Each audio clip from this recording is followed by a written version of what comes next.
ఇప్పుడు మీ జుట్టు రాలడం పూర్తిగా తగ్గిపోతుంది. ప్రిస్మోస్ B fall cure miracle herbal hair ఆయిల్ తో. నమస్తే, నేను విజయ్. హైదరాబాద్లోని అనేక ప్రాంతాల్లో చెరువులను ఆక్రమిస్తున్నటువంటి కబ్జాదారుల గుండెల్లో నిద్రపోతుంది హైడ్రా. ఇప్పుడు హైడ్రాకి పూర్తి స్థాయిలో సర్వాధికారులను కట్టబెట్టబోతుంది తెలంగాణ ప్రభుత్వం. ప్రత్యేకంగా ఆర్డినెన్స్ కూడా తీసుకొచ్చేటువంటి ప్రయత్నాలు జరుగుతున్నాయి. దీనిపైన విశ్లేషణ చేయడానికి మనతో పాటు సుమన్ టీవీలో ఉన్నారు పొలిటికల్ అనలిస్ట్ చందు శ్రీనివాస్ గారు. నమస్తే శ్రీనివాస్ గారు. నమస్కారం విజయ్ గారు. ఎందుకో ఈ మధ్య కొంచెం స్లో అయినట్టు అనిపిస్తుంది హైడ్రా, లేదంటే లేదు కొంత వెనకడుగు వేసి ఒక్కసారిగా దూకాలి అనే భావంతోనే ఉన్నారనుకోవచ్చు. మీరు చెప్పిన రెండో పాయింటే కరెక్ట్. ఎందుకంటే పండగ వాతావరణం, నిమజ్జనం ఈరోజు జరుగుతుంది. 3 రోజులు వరుసగా సెలవులు వచ్చినాయి. కానీ కొద్దిగా వెసులుబాటు అనేది ఉండాలి. ఈ వెసులుబాటు సమయంలో వాళ్ళకు సంబంధించిన మీరు అన్నట్టు ఆర్డినెన్సు రేపో మాపో చరిత్రలో ఎప్పుడు లేని విధంగా, అంటే 1905 చట్టం భూ ఆక్రమణ, హైదరాబాద్ భూ ఆక్రమణ చట్టం అనేది ఉంది. దాన్నే సవరిస్తున్నారంటే మీరు అర్థం చేసుకోవచ్చు. అంటే 1905 ఎక్కడ, 2024 ఎక్కడ, అంటే ఎంత కన్స్ట్రక్టివ్గా సీఎం రేవంత్ రెడ్డి గారు వెళ్తున్నారంటే హైడ్రాని ఏ విధంగా తీసుకెళ్లాలనుకుంటున్నారంటే మనకు అర్థమవుతుంది. దాంట్లో ఇప్పుడు అన్న ఆస్తులను పరిరక్షించడం, మీరు అన్నట్టు చెరువులు, నాలాలు, కబ్జాకోరుల నుంచి పార్కులు కూడా ఏది మిగలతల. మరి హైదరాబాద్ ఫాస్టెస్ట్ గ్రోయింగ్ సిటీగా వెళ్తుంది. తర్వాత ఇంత డెవలప్ అవుతున్న ఈ సమయంలో ఇంత ఆక్రమణ గురైతే తప్పు కదా. కాబట్టి ఆ ప్రకారం వెళ్తున్నారు, ఆర్డినెన్స్ క్రియేట్ చేస్తున్నారు. తర్వాత అందులో రెవెన్యూ, నీటిపారుదల, పురపాలక, జిహెచ్ఎంసీ, హెచ్ఎండిఏ ఈ మొత్తం సంబంధించిన అధికారాలన్నీ కూడా ఒక ప్లాట్ఫామ్కి హైడ్రాకి వస్తున్నాయి. అంటే ఆర్డినెన్స్ తీసుకొచ్చారంటే ఆ రోజు నుంచి చట్టరూపం వస్తుంది. ఈ రోజున 28,500 ఎకరాలు హైదరాబాద్ సరౌండింగ్లో ఉంటే ప్రభుత్వ ఆస్తులు దాదాపు 6,000 ఎకరాలు అన్యాక్రాంతం అయిపోయినాయి. ఇప్పుడు 262 కట్టడాలు నేల కూల్చారు. కూలిస్తే దాంట్లో స్వాధీనం చేసుకుంది 111.72 ఎకరాలు. దానివల్ల ఆదాయం ప్రభుత్వానికి 1000 కోట్ల పైనే. ఇది ఎవరి సొమ్ము సార్? చెరువులను ఆక్రమించుకుంటారు, ట్యాంకర్లు పెడతారు, వాటర్ తీసుకెళ్ళిపోతారు, ప్రజలకు సామాన్లకి ఇరు, ఎక్కడో తుమ్మిడిగుంటలో ఆక్రమించేసుకుంటారు. మీరు బ్రహ్మాండంగా 3,000 కోట్ల రూపాయలు సంపాదించారని చెప్తున్నారా ఫంక్షన్ హాల్ పెట్టి? ఈ ఎవరి ప్రాపర్టీ? ఇప్పుడు మన ప్రకృతిని మనం పరిరక్షించుకోవాలా. కాబట్టి ఇప్పుడు ఒక మంచి స్టెప్ ఏదైతే భావితరాలకి జంటనగర జలాశయాలు, నిన్నగాక మొన్న మోక్షంగుండ విశ్వేశ్వరయ్య జన్మదినం, ఆయన ఇంజనీర్స్ డే జరుపుకుంటారు. ఆయన ముందు చూపుతో ఆ రోజున నిజాం సాగర్, ఉస్మాన్ సాగర్ చెరువుల్ని, గండిపేట ఇవన్నీ కూడా అంటే వరదల నుంచి వచ్చి వాటర్ని ప్రిజర్వ్ చేసుకుంటే అది నగరానికి నీరు అందిస్తుంది. అటువంటి చెరువుల పక్కన, గండిపేట సరౌండింగ్ పక్కన మీరు ఏం చేస్తున్నారు? ఫామ్ హౌస్లు, విల్లాలు కట్టుకొని ఆక్రమించుకుంటే అవన్నీ కూడా దాని నుంచి వచ్చే డ్రైనేజ్ మొత్తం వీటిలో పంపిస్తే అది హైదరాబాద్ ప్రజలు తాగాల. కానీ హైడ్రా మీద ఇప్పటికే కోర్టును కూడా ఆశ్రయించడం జరిగింది. కోర్టు కూడా ఎలాంటి తీర్పిస్తుంది అనేది కూడా అందరిలో కూడా ఒక టెన్షన్ ఉంది. మొత్తం హెచ్ఎండిఏకి సంబంధించినటువంటి అధికారాలని హైడ్రా చేజిక్కించుకొని ఈ విధంగా వ్యవహరిస్తుంది, దూసుకుపోతుంది అనేది ఒక విమర్శ ఉంది. దానిపై ఉంటుంది. అవి ఏమి ఉండవండి. హెచ్ఎండిఏ ఏంటిది అంటే ఏ వ్యవస్థ ఎలా ఉండాలనేది సీఎం గారి ఇష్టం, మంత్రి మండలి ఇష్టం. ఇక్కడ ఎవరిని కోర్టు కూడా ఏం చెప్పింది, మీరు చేసేది కరెక్టే, చెరువుల్ని కాపాడుకోవాలి. అదే సమయంలో ఇప్పుడున్న కట్టడాలు కొంతమంది వెళ్ళేదానికి ఆపమన్నారు. కానీ 2 వారాలు మీరు దీనికి పిటిషన్ కోర్టు ప్రభుత్వం తరపున మీరు చెప్పమన్నారు. 2 వారాలు టైం ఇచ్చారు కదా.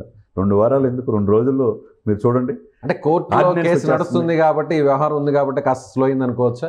అదేం కాదు, స్లో అయింది. అంటే ఒక చట్టాన్ని 1905 నాటి చట్టాన్ని మార్చి ఇంకో జీవో తీసుకొచ్చి, హైదరాబాద్ భూ ఆక్రమణ చట్టాన్ని మార్చి ఇంకొక తీసుకొచ్చి, ఇట్లా రెవెన్యూ, నీటిపారుదల, పురపాలక, జిహెచ్ఎంసీ, హెచ్ఎండిఏ, దాదాపు ఈ వాల్టా చట్టం, జిహెచ్ఎంసీ 1955 ఈ చట్టాలన్నీ కూడా స్టడీ చేయాలా. దానికి నిపుణులైన వాళ్ళు చూస్తున్నారు. తర్వాత చీఫ్ సెక్రటరీ పర్యవేక్షణ జరుగుతుంది. ఇవన్నీ కూడా తీసుకొచ్చి హైడ్రా కింద బదలాయిస్తున్నారు. హైడ్రాకి ఫుల్ పవర్స్.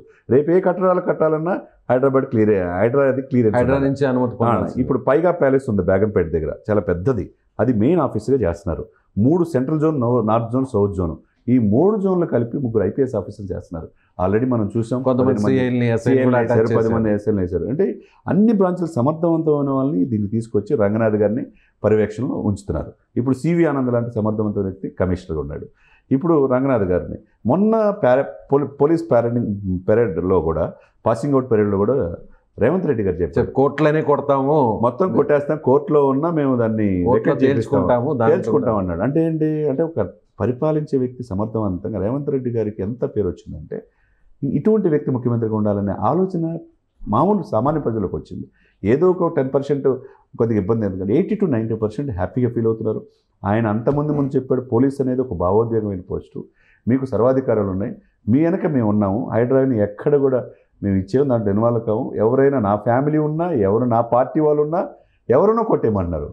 సాక్షాత్తు పల్లవరాజు గారిదే కాంగ్రెస్ పార్టీ మాజీ కేంద్ర మంత్రి, ఎంఐఎంఐలు కొట్టేశారు, బీజేపీ వారు కొట్టేశారు, తర్వాత ఏ బ్రదర్ కూడా నోటీస్ ఇచ్చారు, బీఆర్ఎస్ ఇచ్చారు. దీంట్లో ఎవరిని వదిలే ప్రసక్తి లేదు సార్.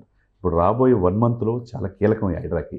ఈలోపు ఈ 2-3 రోజుల్లోనే ఈ హైడ్రా చట్టం అనేది రూపాంతరం చెందితే అందరికీ క్లారిటీ వచ్చేసి, అంటే న్యాయపరమైనటువంటి చిక్కులు కూడా భవిష్యత్తులో ఉండకూడదనేటువంటి ఉద్దేశంతోనే ఇలాంటి సర్వాధికారులు తీసుకొచ్చి ఆర్డినెన్స్ తీసుకొచ్చేటువంటి ప్రయత్నం జరుగుతుంది. అంతే కదండి. ఇప్పుడు హైదరాబాద్ డిజాస్టర్ మేనేజ్మెంట్ అనేది ఒకటి ఉండేది, రెస్క్యూ ఆపరేషన్స్, వరదలు వచ్చినప్పుడు కాపాడే సంస్థ. దాని నుంచి రూపాంతరం చెంది ఎసెట్స్ కూడా కలిసింది. అంటే ఈ యొక్క ప్రభుత్వ ఆస్తులను కూడా కాపాడే బాధ్యత అప్పచెప్పారు. ఇప్పుడు 2500 చదరపు కిలోమీటర్లు విస్తరించింది.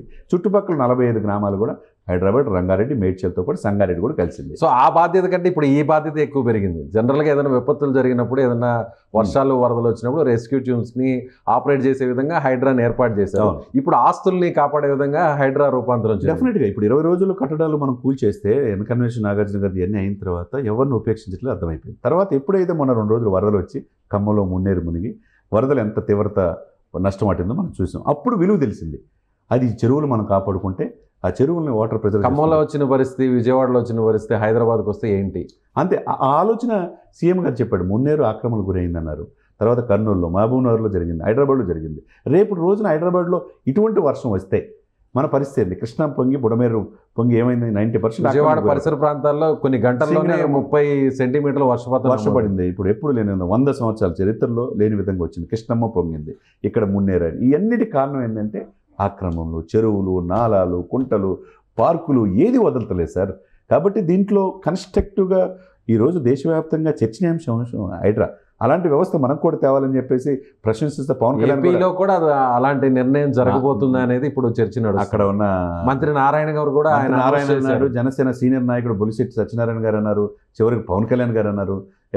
ఎవరు అంటే ఇటువంటి వ్యవస్థని, మన ఆస్తిని, ప్రభుత్వ ఆస్తిని మనం సంరక్షించిపోతే నెక్స్ట్ జనరేషన్ మనం ఏమిస్తాం సార్? మంచి గాలి, మంచి తాగటానికి నీళ్లు, ఈ కూడా లేకపోతే ప్రభుత్వ ఆస్తులు కూడా గొలుసు చెరువులు 10,000 చెరువులు ఉన్నాయి. ఇప్పుడు చివరికి 1000 చెరువులకు పరిమితం అయితే ఆ 1000 కాపాడుకోవాలి కదా. కాబట్టి నిన్న కూడా ముఖేష్ కుమార్ గౌడ్ అధ్యక్షుడు, పిసిసి అధ్యక్షుడు ఆయన కూడా చెప్పాడు, హైడ్రా లాంటి వ్యవస్థ నాట్ ఓన్లీ హైదరాబాదే కాదు, దానికి వెన్నుదన్నుగా ఉండండి ముఖ్యమంత్రి గారు, ఇది తెలంగాణ వ్యాప్తంగా అన్ని జిల్లాలకు తీసుకురామని చెప్పి నిన్న పిసిసి అధ్యక్షుడిగా ఆయన ప్రమాణ స్వీకారంలో చెప్పాడు. కాబట్టి దీన్ని బట్టి ఎంత కన్స్ట్రక్టివ్గా అవుతుంది, దేశానికి ఒక రోల్ మోడల్గా ఈ హైడ్రా అనేది రూపాంతరం చెందుతుంది అనేది మనకు స్పష్టంగా అర్థమవుతుంది. Right sir, thank you so much. So హైడ్రాకి పూర్తి స్థాయిలో సర్వ అధికారాలని కట్టబెట్టి, ముఖ్యంగా ఎలాంటి ఇబ్బంది లేకుండా భవిష్యత్తులో కూడా అటు న్యాయపరమైన చిక్కులు లేకుండా కూడా ప్రత్యేక ఆర్డినెన్స్ను తెలంగాణ ప్రభుత్వం తీసుకురాబోతుంది. సో త్వరలోనే హైడ్రాకు మరిన్ని ఫుల్ పవర్స్ వచ్చేటువంటి అవకాశం ఉందని పొలిటికల్ అనలిస్ట్ చందు శ్రీనివాస్ గారు చెప్తున్నారు. Thank you so much. Suman టీవీలో మీ పర్సనల్ అండ్ బిజినెస్ ప్రమోషన్స్ కోసం కింది నెంబర్కి కాంటాక్ట్ చేయండి.